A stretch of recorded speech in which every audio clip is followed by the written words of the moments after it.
Let's figure out how to file your very first tax return. Yeah, getting that first T4 can feel confusing. What even is this thing? So a T4 is basically a receipt from your job. That's it. It's not a bill or a report.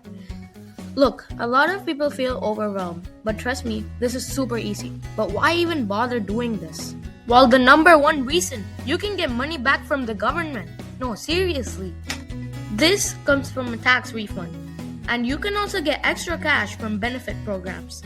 And get this, you have to file to get those benefits, even if you didn't make much money.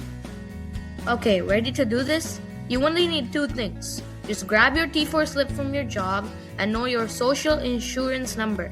Okay, the best way to think about this, it's not paperwork, it's just a matching game.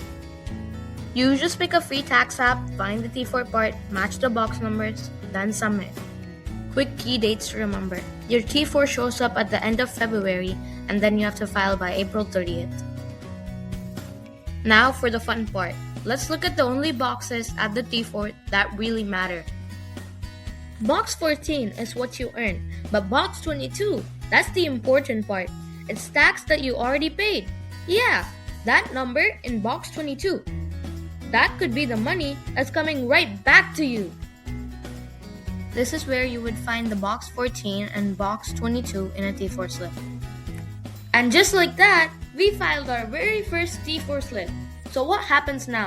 You will get something called a notice of assessment. Think of it as the CRA's report card for your taxes. This piece of paper is actually super important. Whatever you do, do not lose it. Why? Because it has a code that makes filling next year even easier. There you have it. You just leveled up your money skills.